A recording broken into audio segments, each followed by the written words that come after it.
Masih soal Verdi Sambo, saudara. Pertama kalinya Verdi Sambo dihadirkan sebagai saksi dalam sidang kasus pembunuhan Brigadir Yosua dengan terdakwa Eliezer, Ricky Rizal, dan Kuat Maruf. Sambo menceritakan soal hubungannya dengan ajudan serta kronologi kejadian dari Magelang hingga Duren 3. Kesaksian Sambo dinilai hakim tak masuk akal.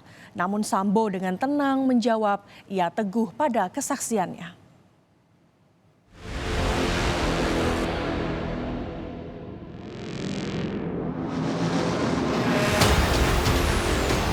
Apakah saudara melakukan penembakan terhadap Joshua? Jawaban saudara apa? Bilang. Sudahkah hasil yang saudara ketahui? Apa? Tidak jujur. Terima kasih, Majelis.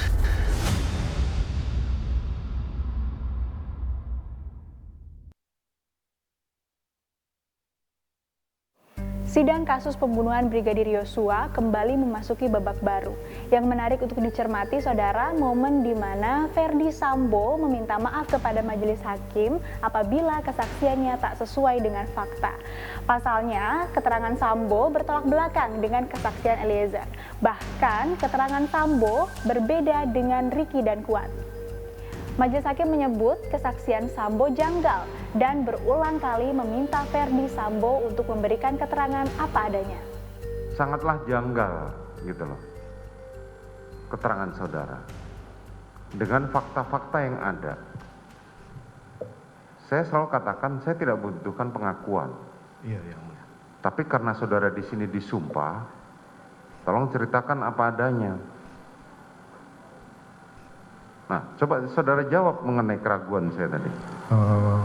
Itulah keterangan yang saya berikan di bawah sumpah ini, yang mulia.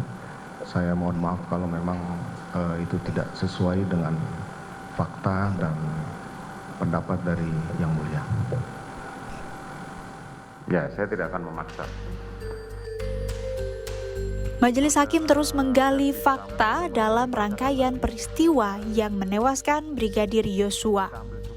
Verdi Sambo mengaku tak melakukan penembakan terhadap Yosua dan ia pun mengklaim bahwa dirinya tak pernah memerintah Eliezer untuk menembak.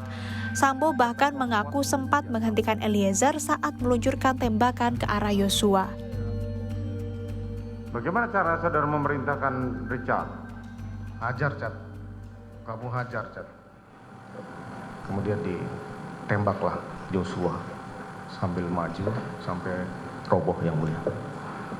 Itu kejadian cepat sekali, tidak sampai sekian detik karena cepat sekali penembakan itu. Kemudian Saya kaget, kemudian saya sampaikan stop, berhenti. Begitu melihat Joshua jatuh kemudian sudah ada berlumuran darah, saya jadi panik, yang mulia. Saya tidak tahu bagaimana harus menyelesaikan penembakan ini, yang mulia. terus Kemudian saya berpikir dengan pengalaman saya yang paling memungkinkan bahwa peristiwa penembakan ini ada tembak-menembak, yang mulia. Akhirnya kemudian saya melihat ada senjata Yosua di pinggang, saya kemudian mengambil dan mengarahkan tembakan ke dinding, yang mulia. Berbeda dengan kesaksiannya kepada majelis hakim, Sambo keceplosan mengaku tembak Yosua ketika jaksa penuntut umum menunjukkan senjata jenis HS di persidangan.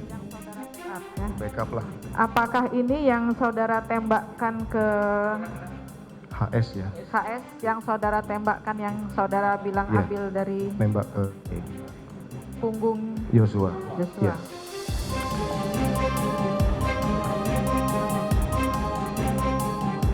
Sambo mengaku tak pernah menjanjikan uang kepada Eliezer, Ricky, dan Kuat usai peristiwa penembakan.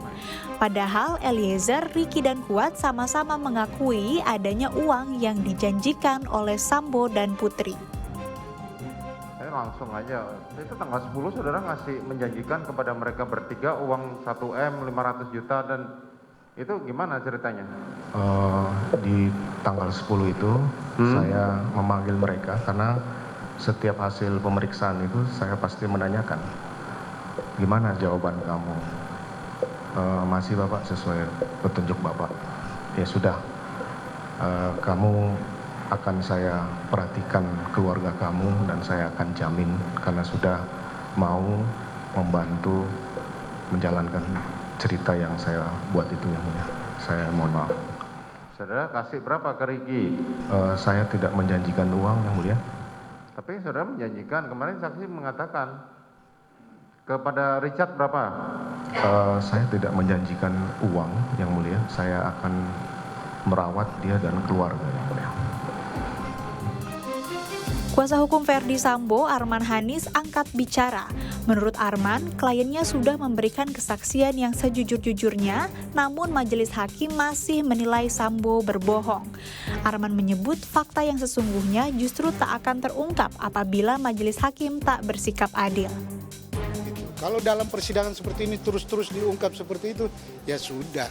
Kalau saya nih, sudah putusin aja lah, nggak usah kita panjang-panjang sidang.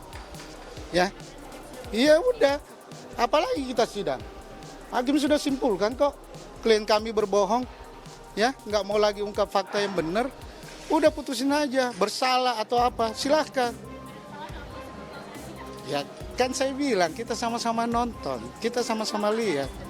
Ya menurut saya harusnya peradilan itu, persidangan itu yang fair, yang adil. Ya, biarkan semua orang menyampaikan apa yang dia ketahui dan apa yang dia rasakan. Bagai mencari jarum dalam jerami, banyak potongan cerita yang masih kabur dan fakta yang belum muncul ke permukaan. Kejujuran saksi mahkota dan kejelian majelis hakim menjadi satu-satunya yang bisa mengungkap kasus pembunuhan Brigadir Yosua. Pekan depan, giliran Putri Chandrawati yang akan bersaksi untuk Eliezer, Ricky, dan Kuat.